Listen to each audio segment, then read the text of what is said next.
G'day, this is Alex Bainbridge. Welcome to the first Green Left show of 2025. I'm here today with visiting Philippine activists Luke Espirito and Elaine Reintegrado. We're talking about Philippine politics, the role of the left in challenging the oligarchs and dynasties, and the struggle against imperialism in today's world. Before we get underway, I do want to acknowledge that this Green Left show is recorded on stolen First Nations country, always was, always will be Aboriginal land. Also, if you like the work that we do, please do become a Green Left supporter. It is the number one way to support the work that we do, plus to receive the content that we produce. Plans start from just $5 a month, and you can find out more on the Green Left website. Luke Espirito is a left-wing Philippines Senate candidate in the coming elections in the Philippines. And at the end of last year, he and Elaine were on a national speaking tour of Australia to talk to audiences about this Senate campaign. They've got a lot of interesting and insightful things to say on a number of topics, so I'm looking forward to sharing that interview with you. I began by asking Luke to talk about what is the message he is presenting to Australian audiences on this tour. We are touring Australia to talk to Filipino communities, and we have gone to Melbourne, Adelaide, and now we are here in Sydney. We're proceeding to Brisbane and Canberra and Queensland, basically to generate support for our political campaign in the Philippines. I am currently running as candidate for senator under the Partido Lakas ng Masa, an openly socialist party composed of mass movement organizations. And in 2022, we fielded a labor leader to run as president, and we're continuing with the work. So that's basically the main reason why we're here. But at the same time, we also want to connect with labor organizations and socialist organizations in Australia. And you were saying before that this is a unique tactic for the Philippine left to put forward a labor leader for Senate. It is unique because Philippine politics is dominated by the ruling elite, the hacienderos or the landlords, and the capitalists. And they are fielding candidates from what we call political dynasties, because power is concentrated into elite families, and there's no opportunity or opening for the mass movement to contest political power through elections. And it is the first time in 2022 that a labor leader, someone who really worked in the factories, running for president. And in 2022, I too ran as senator under Partido Lakas ng Masa, and we also fielded a vice president. And because of that, I think all the other leftist organizations or mass movement organizations in the Philippines, they have now realized that it is quite a bold and effective tactic. That's why 2025, in the coming elections, there's a lot of candidates from the mass movement. And what sort of response have you been getting in your campaign? Well, in my campaign, we have generated support, especially among the Generation Z. I think in Australia you call them Generation Z. The young people are tired of the old politics. They are tired of political dynasties, and they want to embrace a new type of politics. And at the same time, they are open to real programs which they cannot get from the traditional politicians. Programs that would point to the need for social justice, some kind of a social restructuring that will address the concerns of the oppressed classes of our society, the concerns of workers, the farmers, the majority who are poor. Meaning to say, the kind of politics that we bring would be the proletarian type of politics. That is the thing that we put up as alternative to the bourgeois-centered politics of the ruling classes. And Elaine, I should also ask you to, I guess, make your comments about your introduction and your comments on this tour in Australia. Yeah, so firstly, I would like to make a note that Philippine politics right now is rapidly throwing itself or rapidly developing into two more pronounced contradictions. That is, the political dynasties and economic elites are concentrating more political power and more wealth on one hand, and on the other hand, you have more and more leftist political candidates and more mass movements and organizations propping up. And so the powers quickly dividing into two camps, that is the political dynasties and then the opposition. And so as those two camps are developing, it's becoming a critical crossroads and a critical juncture for Philippine politics and Philippine society to really pick a side and really redefine what it means to be an opposition leader and what it means to be an opposition movement.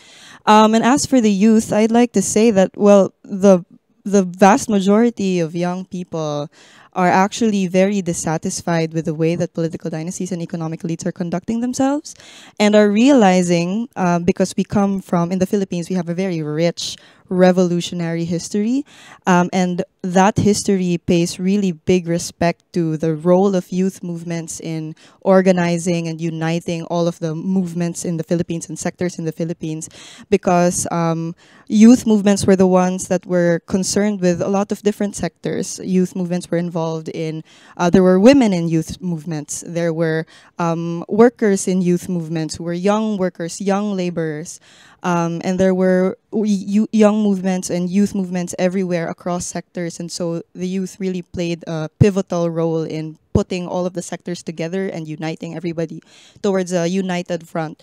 And so the youth is very critical in that point, especially now that after the 2022 elections, when the liberal bourgeois candidate wasn't able to consolidate all forces and practically failed in uniting everybody, then the youth will have a very critical role to play in consolidating that again. And we believe that the Gen Z is actually a very critical force for change in that regard. I think in Australia, the media does not cover Philippine politics very well. And I think most people that have a superficial understanding of Philippine politics, they would probably be aware that the previous president, Duterte, was far-right, authoritarian, human rights abuse, those kinds of things. And now we've got a new president from the Marcos dynasty. And this is, I think a lot of people, I mean, when I was in high school, the previous Marcos dictatorship was overthrown. And it's a big shock for people in Australia to think, here we have another Marcos back in the presidency. And this is in the context of a sort of a, you know, I guess a far-right push in some parts of the world. Could you make some comments about what it's like to be a political activist under Duterte and now under Marcos? What is it like to be a political activist today? Well, under Duterte, there were real threats to your life because the war on drugs, the killings, the level of impunity that has been developed because of the war on drugs, that also got applied to the progressive movement. Like, it is not just those that were suspected of using or peddling drugs that, you know, were killed. The impunity was such that violence was also applied to activists, young activist students, labor leaders. We had a bloody Sunday in the Philippines where one Sunday, many labor leaders were simultaneously attacked in their homes and killed in cold blood. So activists get killed, labor leaders get killed, and before they do that, they would red tag you. They would embarrass you. They will put up list of what they call communists or terrorists. And they will put up posters and tarpaulins with your names, with your faces. And then afterwards, that will generate or attract harassment from the state. And some of it will lead to actual killings or liquidation. So that has been the situation under Duterte. But I won't say that Marcos is any better. I think that the Philippine ruling class or the Philippine state can be openly violent one time, and another time it could like conceal its violence. It could be hypocritically democratic, but it will rear its ugly head once again once the crisis would be serious and severe that they have to silence critics. So I think the main character of the Philippine ruling class as being violent and using its power, abusing its power and using violence in order to resolve issues would always be there.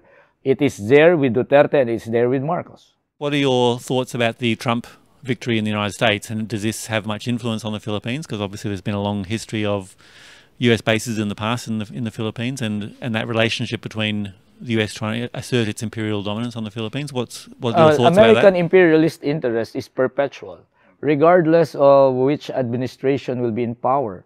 So we don't expect any change in policy. We don't even expect any difference between Trump and Kamala Harris. They will still prosecute that threat of war with China in order to resolve the American crisis, in order to check the growth of the Chinese economy. And we know what imperialism is.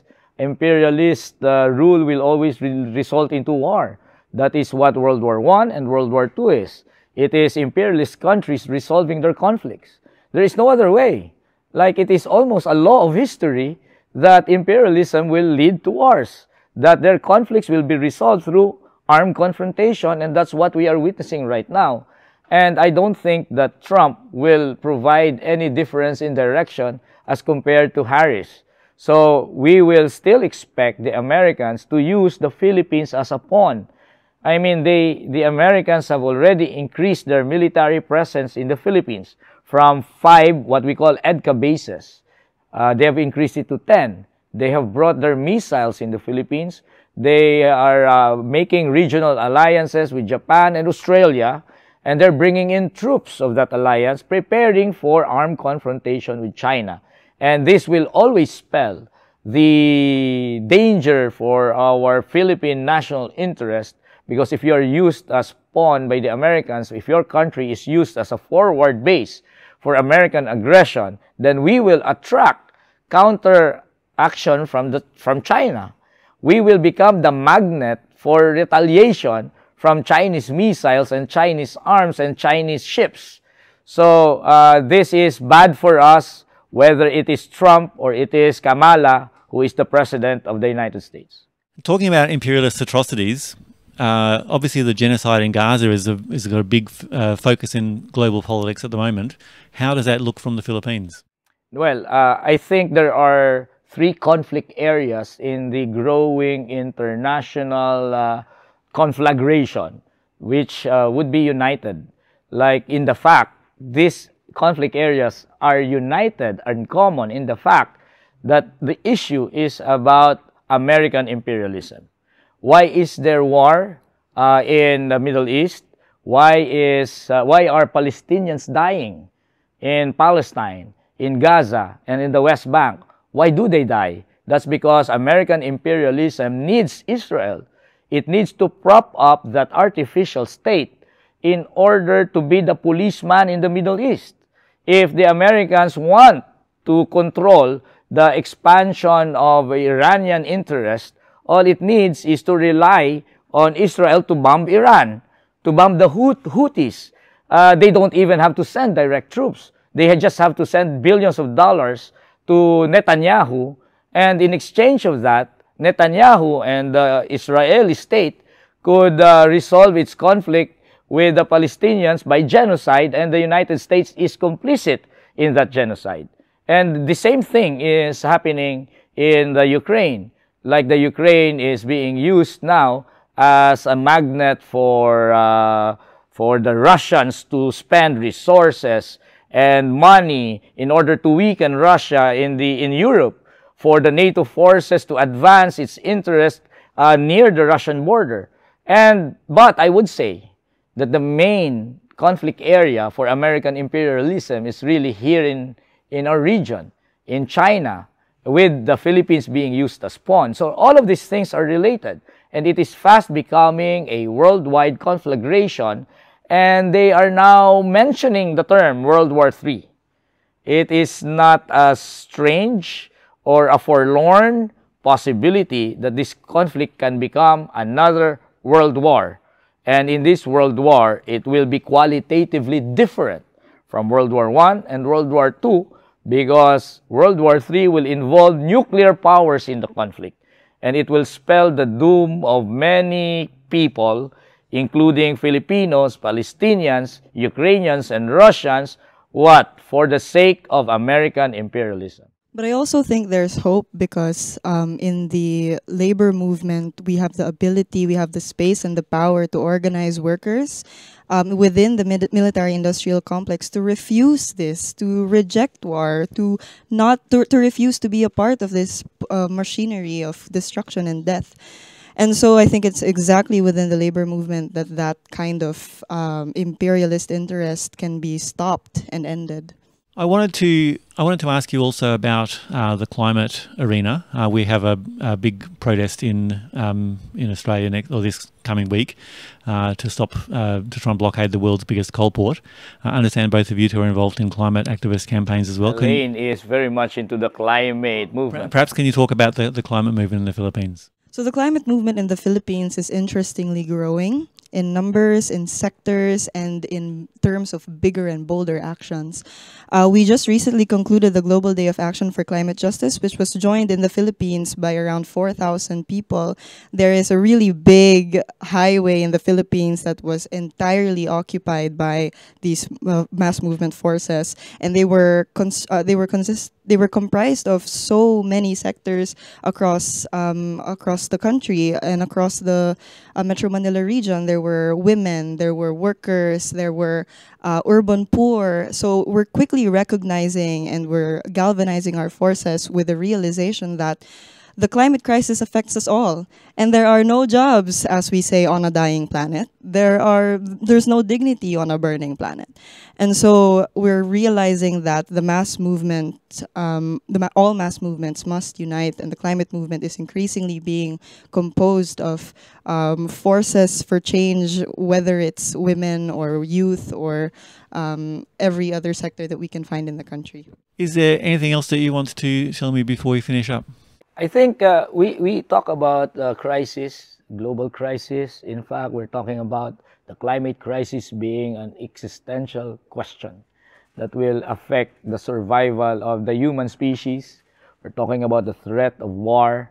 But what I would like to say is that we cannot simply resign to despondency and desperation and hopelessness. We can do something about it by struggling against those forces that will condemn our planet to such destruction and will condemn everyone to death and hunger and poverty. We must struggle on. That's why we are hopeful in the fact that we are organizing workers, and we still believe in the historical role of workers to build a different type of society, to be a class force, to win the struggle for equality, economic equality, and democratic freedoms. And we are also hopeful in the role of the youth in rejecting the old and embracing the new. And that's the reason why we are into many fronts.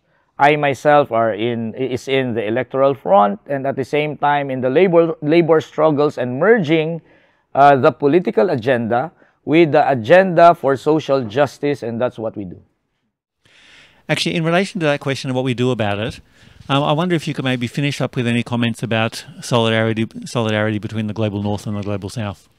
The solidarity between the global north and the global south, I think, is based on the fact that our unity must be based on the unity of the oppressed. Like, even if you are from the global north and if you are a worker, there is more in common between you as a proletariat with the proletariat of the South. We are commonly victimized by capitalism. If you are from the working class in the global North and a working class in the global South, you will be victimized by the climate crisis. We are on a common boat, and our interest is against both our ruling classes. Our difference is not divided between continents and countries. It is not geography. Our interest is based on class interest, class commonality, and our common enemy would be capitalists of the world. Capitalists in the north in partnership with capitalists of the south, and they will bring our earth into destruction because of our climate crisis and the threat of war. And for us, what we have to do is to have unity between oppressed peoples of the north and oppressed peoples of the south, between Australian workers and Filipino workers. Filipino masses, Australian masses, and that remains true with any other country from the global north and the global south. Any final comments you wanted to make, Elaine? We were just talking during the speaking tour to students in Melbourne University, and they were asking very adamantly, actually very actively, what the role is of the Melbourne University youth and students about this whole political crisis that's unfolding in the Philippines and in the world. And that was exactly what our topic was. We were discussing that oppression and capitalism takes an international character, and so solidarity requires an international character, and that there's no liberation for any of us if there's no liberation and solidarity among all of us. And it's especially true for the climate crisis, no? We're seeing global north activists increasingly becoming more receptive and more proactive in terms of reaching out to global south activists, because they recognize that it is global north activists who are in the best position to actually demand more from their governments and to stop all of the oppression that's happening in the global south, because we realize that the world economy is arranged according to an exploitation of the global south. And so it is precisely unity between global north and global south activists with a proactive class character and class orientation to demand justice for all peoples across the entire world. Well, thank you very much both for your time. Thank you very much, Alex. That'll bring us to the end of our episode of the Green Left Show. So thanks everybody for joining us. As I said at the beginning, if you like the work that we do, please do become a Green Left supporter. And there's information in the Green Left website or in the video or podcast description for how you can find out how to do that. Thanks again. We'll see you next time on the Green Left Show.